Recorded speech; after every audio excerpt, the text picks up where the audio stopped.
How Japanese minimalists clean for 10 minutes a day and keep their home tidy. Have you ever wondered why Japanese homes, often small and sparsely furnished, still radiate such a profound sense of peace? Why a modest kitchen, a neatly folded cloth, or a tidy corner after dinner can somehow make your heart feel just a little lighter? Maybe it's because they've discovered a way of living where tidiness isn't something you strive for, it simply becomes part of how you move through the world, like breathing. If you've been feeling overwhelmed by an endless list of things to do, if your home constantly feels like it's waiting for a weekend deep clean, and your mind is packed with, "I'll deal with it later," then this video is for you. Because maybe what you're missing isn't more time or clever hacks, but a new perspective. A way of living where cleaning isn't just about wiping down a space, but about gently revealing what truly matters beneath the noise.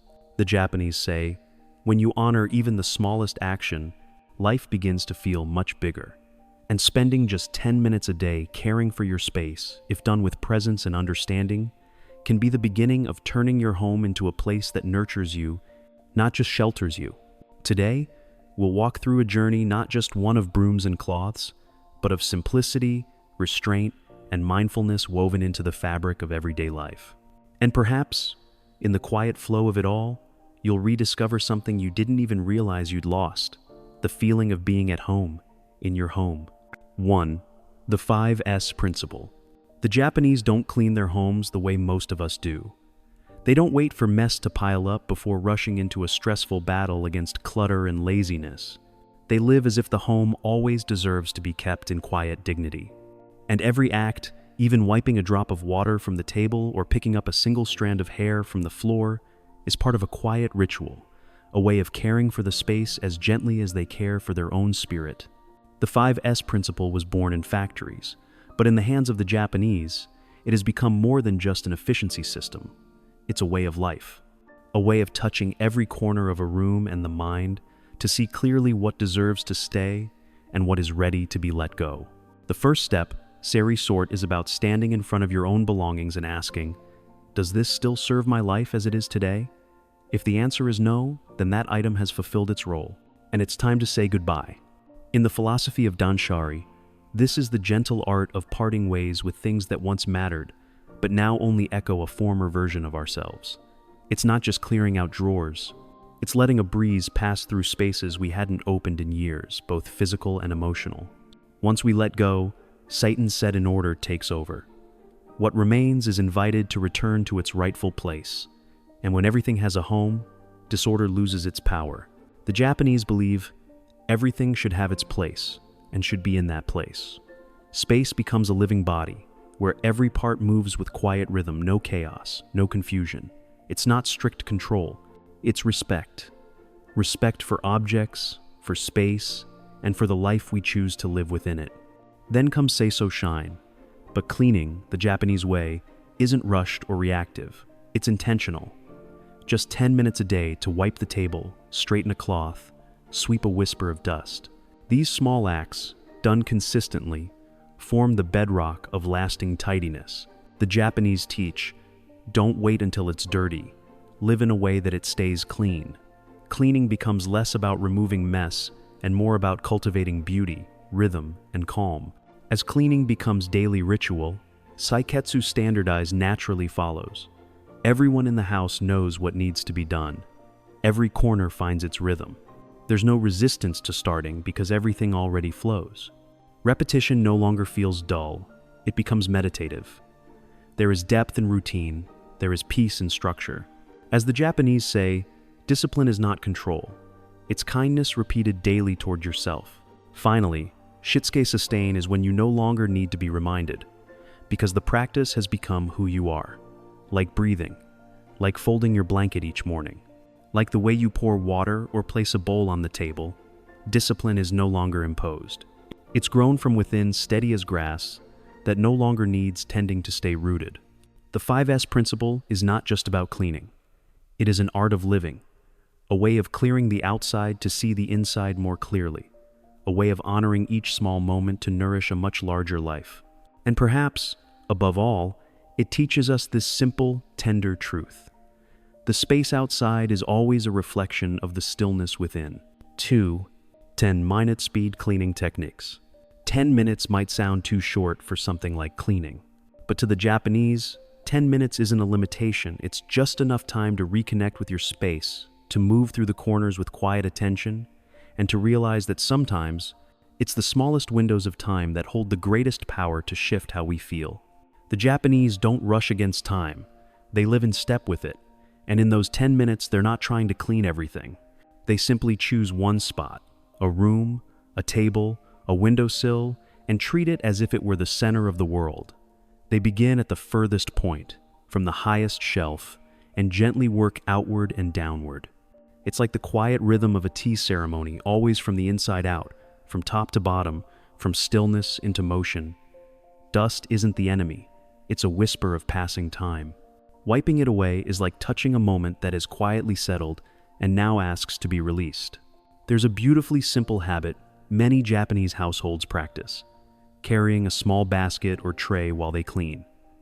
Not to haul weight, but to gently gather things that have drifted from their place. A book set aside, a forgotten towel, a glass left behind they're not scolded, just quietly brought back together. No rush to rearrange, just the calm act of gathering. When everything is collected in one place, the mind feels less scattered too. Putting things back happens afterward, like a gentle closing gesture. The Japanese call it gathering disorder, as if they're returning what has fallen out of rhythm back into the quiet flow of life.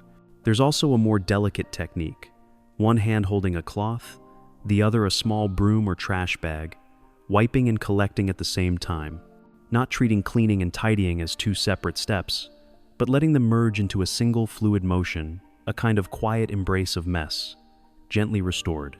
In the kitchen, this might look like wiping down the counter while sweeping up breadcrumbs in the same breath. No fanfare, no rush, just full presence.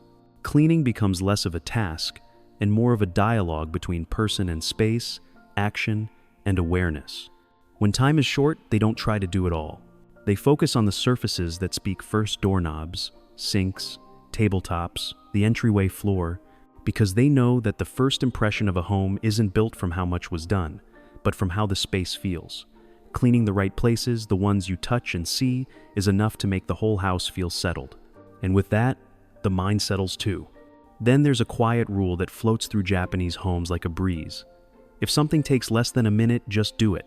No delay, no waiting for the right moment, just act. A smudge on the mirror, a speck of dust, a jacket draped over a chair, if it takes less than 60 seconds, it's worth doing now. The Japanese say, it's not the mess that overwhelms, it's the hesitation. Each small task done right away is like a gentle barrier against future chaos. And a home without chaos becomes a place where the mind can finally breathe. 10 minutes isn't just a block of time. It's an opportunity, a chance to slow down within the rush, to care for the little details, like tending to a bonsai tree. And more than anything, a chance to be with yourself while your hands are moving, but your heart is incredibly still. With just 10 minutes a day, your home will never feel distant from who you are. 3. The leave no trace habit. In Japanese minimalist living, there's a habit so simple it's almost invisible, yet it holds the quiet power to keep a home tidy without effort. It's called leave no trace. It means that whatever space you use, you restore it the moment you're done. No delay, no, I'll get to it later. No traces left behind for your future self to clean up. This habit comes from a philosophy rooted in nature, the idea that we should leave no trace when we pass through the forest, allowing nature to remain untouched. But when that philosophy is brought into daily life, it becomes an art of presence, a way of closing each action with a soft, deliberate gesture, like placing a period at the end of a sentence, not rushed, not excessive, just whole. When the Japanese wash their hands, they don't just walk away. They wipe the sink. When they finish a meal, they don't let the dishes wait until evening. They wash them right away. When they finish reading, the book is returned to the shelf as if the reading journey deserves a proper ending. There's a quiet beauty in this kind of completion, because the Japanese believe mess doesn't come from objects, it comes from what we leave unfinished. And by gently finishing each task as it ends, life never has a chance to pile up into exhaustion. But living this way isn't about forcing yourself into discipline. It's about setting up soft, intentional reminders. A small plant on the table might remind you to wipe it clean after eating. A coat hook by the door invites your jacket to hang itself instead of being tossed onto a chair. A cloth placed by the sink makes wiping it down a natural, almost automatic act. It's not tools that keep a home tidy. It's mindfulness that helps us see how tools can support our rhythm. And of course, it requires a moment of pause. Before you leave a room, you glance back, not with anxiety, but with quiet awareness. Is there something you've forgotten? Something still waiting to be returned? That pause doesn't have to be long, just one slow breath, but it's enough to anchor you in the now, enough to keep your space clean without cleaning.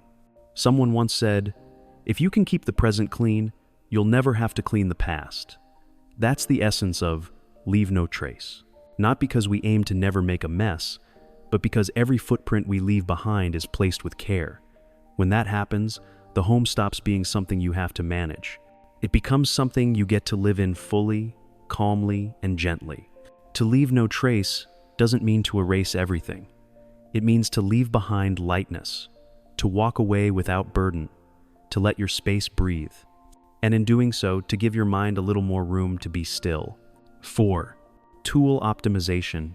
The Japanese never begin cleaning with a scattered mind. They begin with preparation, a quiet, intentional kind of readiness, like the way they arrange tea utensils before a tea ceremony. Nothing extra, nothing missing, and always within reach. Because for them, cleaning isn't just an act, it's a flow. And tools are like small bridges that keep that flow from being interrupted. It's no coincidence that Japanese households often use compact baskets that hold everything they need: cloths, small brooms, spray bottles neatly in one place. When every item has its place, the space itself feels lighter. And when all the tools can move with you in one go, your actions become seamless. There's no need to walk back and forth, no mental weight from wondering what's missing. Everything is right there ready, like your inner readiness before a new day begins. The Japanese don't keep many tools, but the ones they choose are thoughtful, multifunctional, and durable. A single microfiber cloth can clean both dry and wet surfaces, from dining tables to mirrors. A compact broom that comes with a dustpan folds up easily and is always at hand. These tools aren't flashy, but they carry intention.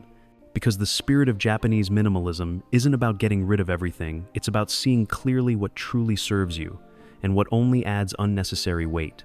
In many Japanese homes, you'll notice small spray bottles, each one pre-filled with just the right solution for a specific space. Lemon-scented for the kitchen, a hint of mint for the bathroom, a light vinegar mix for the living room. It's not about being elaborate. It's about not wasting time measuring and mixing. When the solution is already prepared, the action flows naturally.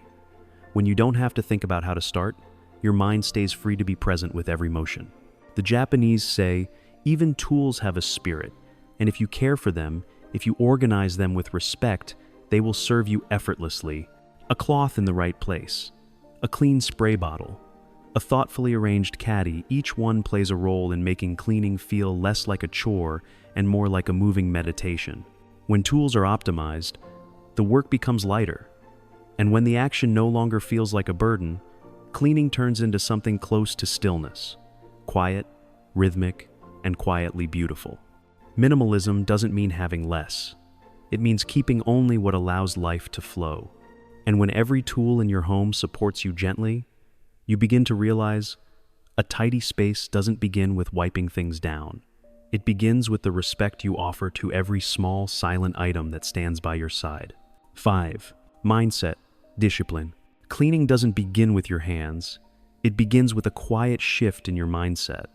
When the Japanese say they only need 10 minutes a day to keep their home tidy, they're not really talking about technique. They're talking about attitude, a calm, steady, unhurried, and unforced rhythm that doesn't wait for motivation to appear or messes to pile up. This spirit doesn't come from pressure, it comes from understanding. Understanding that life doesn't need to be perfectly arranged, it just needs to be arranged enough for the mind to breathe. And to do that, the Japanese have turned cleaning into a small daily ritual, not dramatic, not exciting, just something quietly repeated. They don't wait until the weekend to tidy everything in one go. They link cleaning to what's already familiar. After dinner, before bed, right after brushing their teeth. Just 10 minutes, but done every day, and nothing ever has the chance to spiral out of control. They also don't aim for perfection. They live with the wabi-sabi mindset that beauty lives in the imperfect, so they don't obsess over making the sink spotless or scrubbing every corner. They aim for clean enough to feel light, and that sense of enoughness, that's a very Japanese thing. Enough that the eye can rest, enough that nothing feels heavy. Most of all, enough that the breath moves freely, unburdened. Sometimes, to stay consistent, they use a simple timer as a soft reminder that these 10 minutes belong only to this space. No phone, no multitasking, just presence. Just you, a cloth, a kitchen counter, and the quiet rhythm of repetition. It's not about speed, it's about focus. And when your full attention is given to small motions, those motions become care. They become a form of self-respect, a moment of mindfulness tucked inside the routine of the everyday. The Japanese see discipline differently. They don't treat it as something harsh or rigid.